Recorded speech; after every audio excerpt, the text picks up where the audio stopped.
ಲೋಕಸಭಾ ಚುನಾವಣೆ ಬರ್ತಾ ಇದೆ 2024. ಈ ಬಾರಿ ಯಾರಾಗಬೇಕು ಪ್ರಧಾನಮಂತ್ರಿ, ಯಾಕೆ ಸರ್?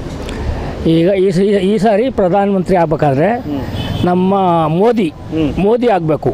ಯಾಕೆ ಸರ್? ಯಾಕೆ ಅಂತ ಅಂದರೆ ಅವರು ದೇಶನ ಯಾವ ಬೇರೆ ಹೊರದೇಶದವ್ರು ಯಾರೇ ಬಂದರೂ ಒಳಗೆ ಬಂದರೂ ಕೂಡ್ದಾಗೆ ದೇಶನ ಕಾಪಾಡ್ಕೊಂಡವ್ರೆ. ಅದರಿಂದ ಅವರೇ ಆಗಬೇಕು. ಅವರೇ ಆದರೆ ಒಳ್ಳೆಯದು. ದೇಶವನ್ನು ಕಾಪಾಡ್ತಾರೆ. ದೇಶದ ಜನಕ್ಕೂ ಅಷ್ಟು ಏನೇನು ಸೌಕರ್ಯ ಬೇಕೋ ಅದೆಲ್ಲ ಮಾಡವ್ರೆ. ಆದ್ದರಿಂದ ಕೆಲವು ಜನಕ್ಕೆ ಗೊತ್ತಿಲ್ಲ ಅವ್ರು ಏನು ಮಾಡವ್ರೆ ಅಂತ. ಅದನ್ನು ಪಬ್ಲಿಕ್ಕಿಗೆ ಗೊತ್ತಿಲ್ಲ. ಗೊತ್ತಿರೋರು ಮಾತ್ರ ಅವರು ಮೋದಿಗೆ ನಾವು ವೋಟ್ ಮಾಡೋದು ಅಂತ ಅಂತಾರೆ.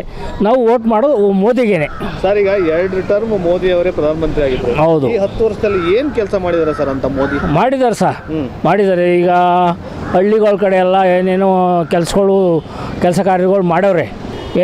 ಇಡೀ ದೇಶದ ಜನನೆಲ್ಲ ಅವ್ರು ನೋಡ್ತಾವ್ರೆ.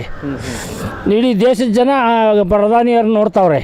ಏನು ಕೆಲಸ ಮಾಡ್ತಾವ್ರೆ, ಏನು ಮಾಡ್ತಾವ್ರೆ, ಏನು ಅಂತ ಅಂದ್ಬಿಟ್ಟೆಲ್ಲ ನೋಡ್ತಾವ್ರೆ. ಆದ್ದರಿಂದ ಯಾವ ಜನನೂ ಕೂಡ ಮೋದಿಯವ್ರಿಗೆ ಅಂತ ಅನ್ನೋದು, ಮೋದಿಯವ್ರಿಗೆ ಹಾಕ್ತೀವಿ ಅಂತ ಅವರು ಎಲ್ಲ ಜನ ಎಲ್ಲ ಹೇಳೋದು.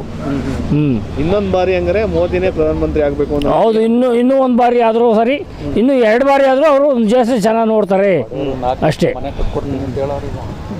ಓಕೆ ಸರ್, ತಮ್ಮ ಹೆಸರು? ರಾಜಣ್ಣ ಅಂತ. ಸ್ವಾದಿಷ್ಟತೆಯ ಸ್ವಾದ, ತಾಜಾತನದ ಆಹ್ಲಾದ, ಉತ್ತಮ ಆರೋಗ್ಯ ಮತ್ತು ಹೆಚ್ಚಿನ ರೋಗ ನಿರೋಧಕ ಶಕ್ತಿಯ ವೃದ್ಧಿಗೆ ಈಗ ನಿಮಗೆ ಸಿಗುತ್ತಿದೆ ಉತ್ತಮ ಗುಣಮಟ್ಟದ ಪೌಷ್ಟಿಕಾಂಶ.